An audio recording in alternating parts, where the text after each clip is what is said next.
Hello everyone, this is Pankaj Kewat from Bermo Bokaro Jharkhand. और आज की क्लास रहेगी रेगुलेशंस नंबर 129, यानी कि सरदार अपनी माइंस को कैसे एग्जामिनेशंस करेंगे और क्या क्या करेंगे उसके बारे में।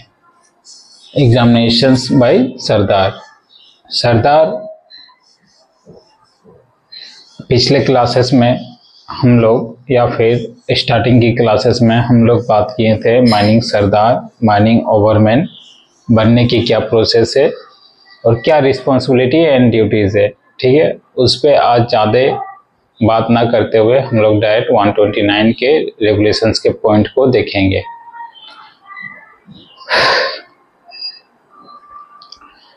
तबीयत बहुत ही ख़राब है और काफ़ी दिनों के बाद, लगभग 8 या 9 दिन हो गए होंगे बेड रेस्ट करने के बाद, थोड़ी सी बॉडी में हिम्मत आई है या फिर एनर्जी आई है।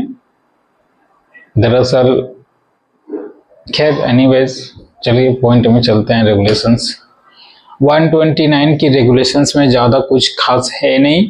इसमें बताया गया है कि माइनिंग सरदार को कहाँ एग्जामिन करना है, कहाँ देखना है और कितने समय के अंतराल में देखना है। ठीक, पहला पॉइंट यहाँ एग्जामिनेशंस के बारे में अगर देखा जाए तो आपको सबसे पहले 2 आवर्स पॉइंट को याद रखना है। 2 घंटे पॉइंट को याद रखना है। कहने का मतलब यह है कि जब भी कोई वर्किंग स्टार्ट होगा या फिर वर्किंग शिफ्ट स्टार्ट होने से पहले 2 घंटा के अंतराल में माइनिंग सरदार को ओवरऑल सारा एग्जामिन कर लेना है। 2 घंटा के अंतराल में, यानी कि अगर 4-6 बजे से स्टार्ट हो रही है तो 6 से 8 बजे तक आपको सारे अंडरग्राउंड की वर्किंग कंडीशंस को चेक कर लेना है। ठीक, इसके बाद आपको फिर इंटरमीडिएट समय यानी कि 4 घंटे के बाद फिर आपको प्रत्येक 4 घंटे के बाद आपको फिर चेक करना है। ठीक है, देखिए क्या कह रहा है इसमें। सबसे मेजर पॉइंट जो है वो है शिफ्ट या फिर वर्किंग स्टार्ट होने से पहले, START स्टार्ट होने से पहले या स्टार्ट होने से पहले 2 घंटे आपके पास है समय। विदिन 2 घंटे में आपको विदिन 2 आवर्स में आपको सारा एग्जामिनेशन फेस का या फिर वर्किंग प्लेस या फिर माइंस का सारा एग्जामिनेशंस कर लेना है। कितने अंतराल में? 2 घंटे के अंतराल में, कब शिफ्ट चालू होने से पहले या वर्किंग चालू होने से पहले। इसके बावजूद भी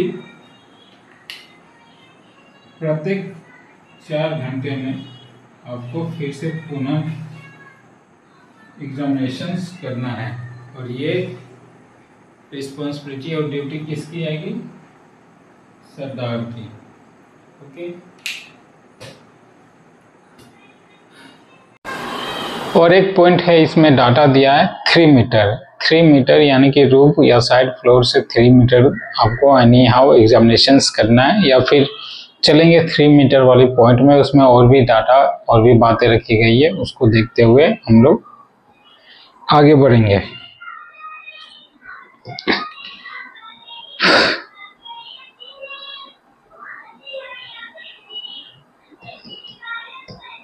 थोड़ा रेस्ट ले रहा हूँ क्योंकि एनर्जी बोलने में काफ़ी ज़्यादा लगती है और अभी तो बेड रेस्ट से ही जस्ट उठा ही हूँ, तो थोड़ी बहुत एनर्जी है नहीं। ओके,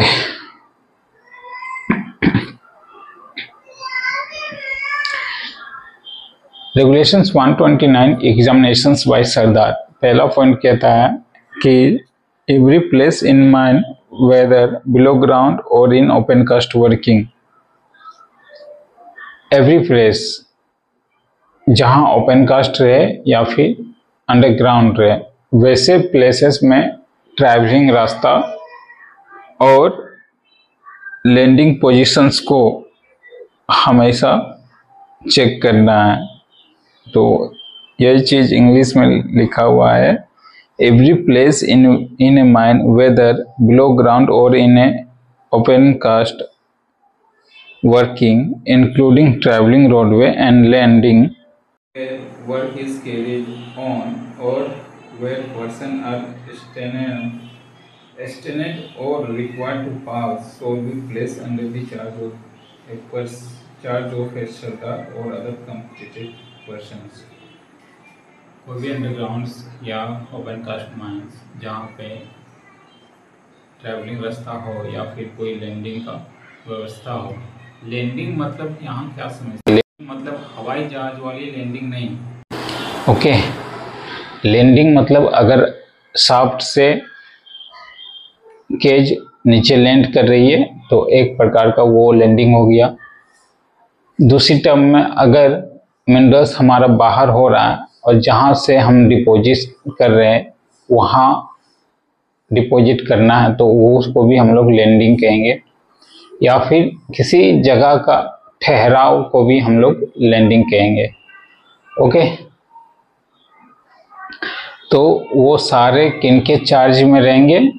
वैसे सारे प्लेसेस माइनिंग सरदार के चार्ज में रहेंगे, या उसके अलावा कोई अदर कम्पिटिटिव पर्सन्स को भी चार्ज दिया जा सकता है। और डेफिनेटली आपको पता ही है कम्पिटिटिव पर्सन्स किसको कहेंगे, ठीक है। बट रेगुलेशन सरदार की बनी है, इसलिए मुख्यतः सरदार को ही यहाँ। Okay, the mine of district assigned to a sardar or other competitive persons shall not be such a size nor shall any additional duties other than these duties under these regulations be such as to be likely to prevent him from carrying out in a thorough manner duties prescribed for him under these regulations, and if any doubt arises for the foreign it shall be refer to the chief inspector. कोई भी मांस इतनी बड़ी नहीं होनी चाहिए या किसी भी सरदार को इतनी रिस्पॉन्सिबिलिटी और ड्यूटीज नहीं दे देनी चाहिए कि जिसका वो बाकायदा रूप से ड्यूटीज ना कर पाए।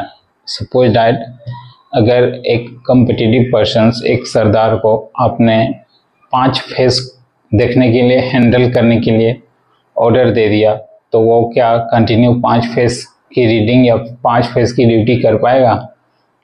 नहीं, ऐसे में नहीं हो सकता। इसीलिए इतनी बड़ी मात्रा में आपको वर्क भी नहीं देना है कि वो कर ना पाए।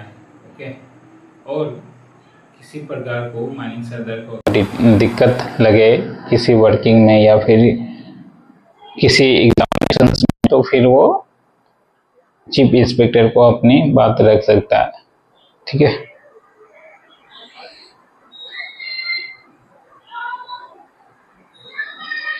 At the entrance of every mine districts, one or more stations shall be fixed by the manager, and except in case of mining working, continuous succession of shift.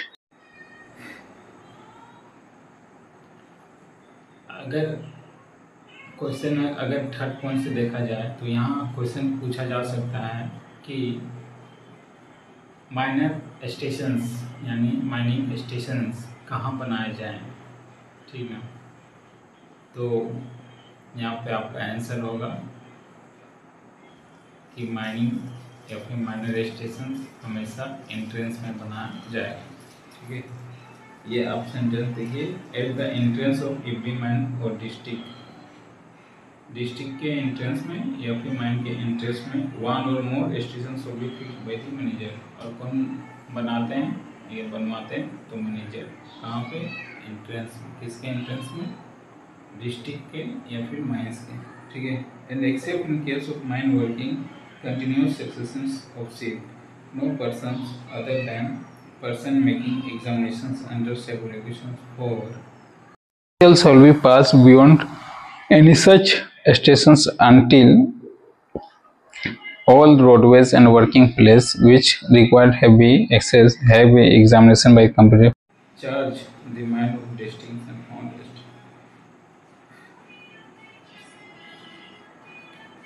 Just a minute.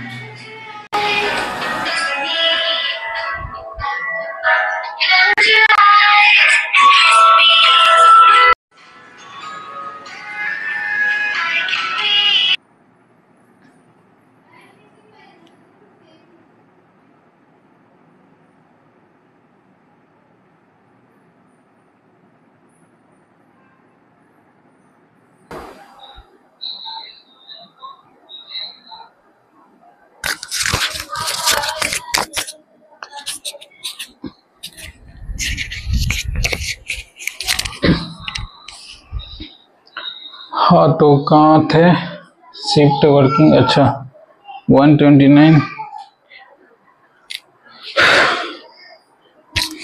अच्छा fourth point में ये लिखा गया है कि every station referred to in sub regulations 3 shall be eligible marked stations and shall be such a size as to accommodate all persons employed districts in any. पता नहीं आवाज़ अब तक आ रही है या नहीं, क्योंकि ब्लिंक कर रही है लाइट। तो क्लास हो सकता है आज यहीं समाप्त करें, या फिर मैं एक बार देख लेता हूँ, चेक कर लेता हूँ। यहाँ तो कनेक्टिंग में बता रहा है।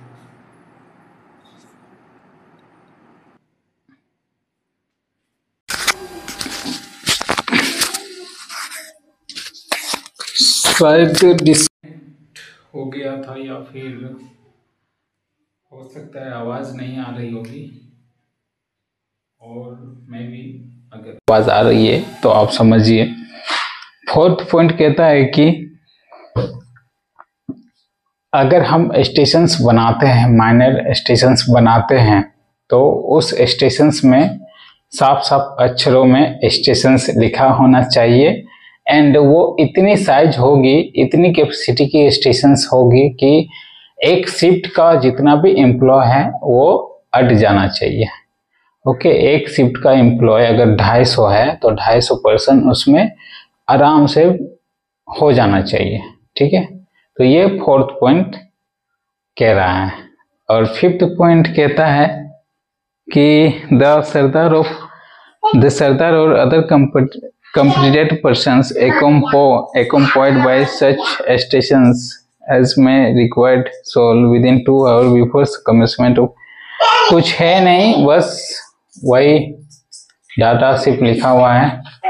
बेटा जाके पंखा का करंट ऑफ करके आओ। Just 1 minute.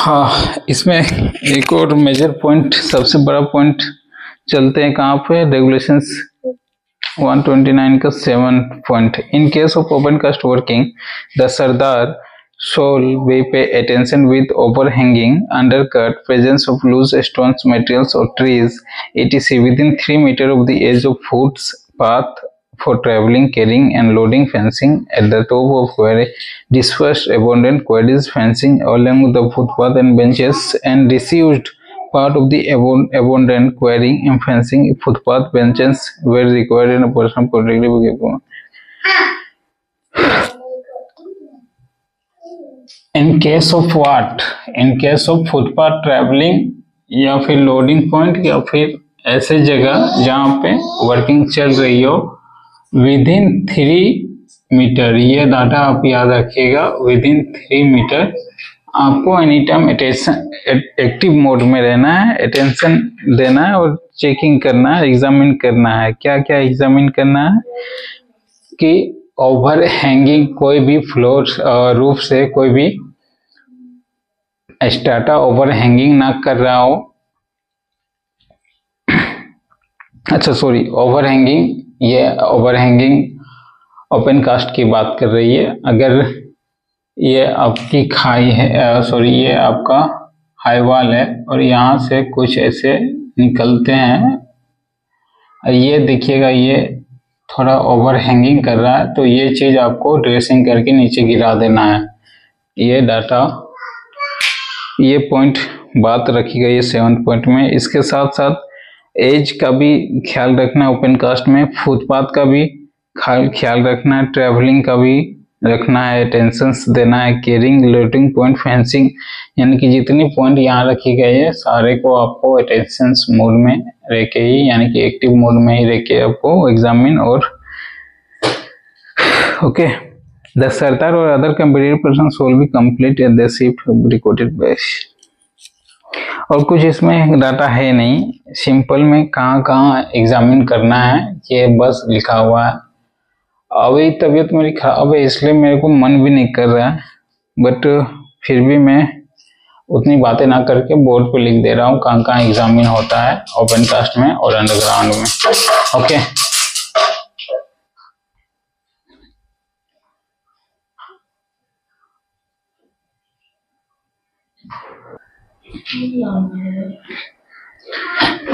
तो so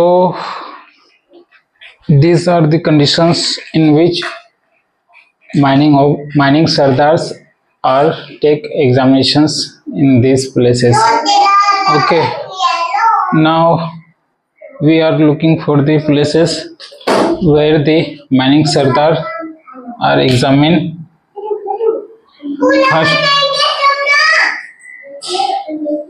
first of all open cast की बात करेंगे कि ओपन कास्ट माइंस में किस किस जगह पे माइनिंग सरदार एग्जामिन करने की रिस्पॉन्सिबिलिटी और ड्यूटीज दी जाती है। तो पहला ओवर हैंगिंग, ओपन कास्ट में ओवर हैंगिंग, अगर ये आपका बेंच है और यहाँ से ज़्यादा हाइट है तो आप देख सकते हैं कि ये अगर ओवर हैंगिंग करता है तो इसको आपको एग्जामिन करके बाय मशीन से ड्रेसिंग करके इसको झड़वा देना है नीचे और बाहर निकाल देना है। अंडरकट, अगर ये बेंच में आप काम कर रहे हैं और कोई ऑपरेटर अंडरकट कर रहा हो, जैसे अंडरकट करने से इस तरह का स्ट्रक्चर बन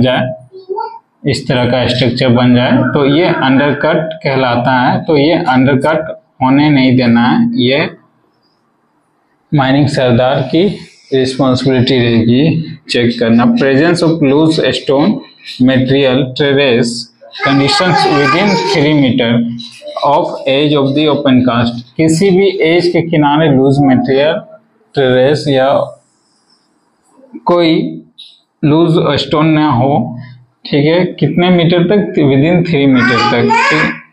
फुटपाथ, फेंसिंग 10 टाइप्स के फेंसिंग होते हैं, सारे को चेक करना है आपको। पीपीई, पर्सनल प्रोटेक्टिव इक्विपमेंट्स, यानी कि बॉडी में जितने पीपीई होता है, जैसे ग्लव्स हो गया, हैंड ग्लव्स हो गया, हेलमेट हो गया, शूज हो गया, इन्फ्रारेड जैकेट हो गया, ये सब सारे। और डंप तो विशेषकर चेक करना, डंप में बहुत सारे एक्सीडेंट का केसेस मिलने को और देखने को मिलते हैं, ठीक है। इसके बाद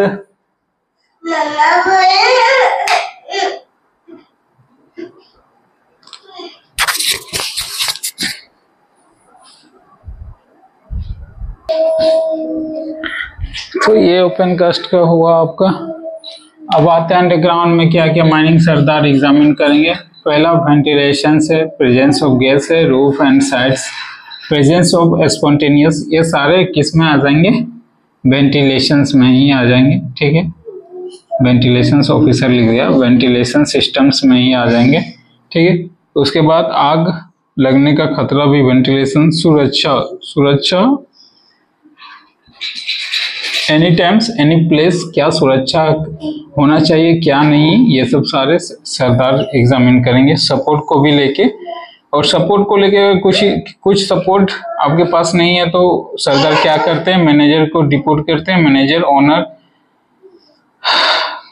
या फिर एजेंट को डिपोर्ट करके सपोर्ट का जितना मटेरियल होता है वो गिरवाते हैं और सरदार के बताए वहां पे यूटिलाइज या फिर वर्किंग में लगाते हैं। ठीक है, all roadways and working place, ये सब रिस्पॉन्सिबिलिटी सरदार की है। ठीक है, इसके साथ साथ कुछ सेम टू सेम ओवरमैन की रिस्पॉन्सिबिलिटी एंड ड्यूटीज भी या फिर एग्जामिनेशंस भी या एग्जामिन भी सेम हुबहू रहता है। तो वो उसमें जब हम लोग ओवरमैन की देखेंगे तो उसमें चलेंगे। ये आप लोग नोट डाउन करना चाहे तो कर सकते हैं। तबीयत खराब है इसलिए हो सकता है काफ़ी इफेक्टिव क्लासेस नहीं हुआ होगा, बट कुछ इसमें है नहीं डाटा, बस वही है 3 मीटर के रेडियस पे और 2 घंटे ड्यूटी स्टार्ट होने से पहले 2 घंटे के अंतराल में आपको सारे एग्जामिन कर लेना। ओके, आज की क्लास यहीं समाप्त करते हैं। Thank you, have a good day. और कुछ ओके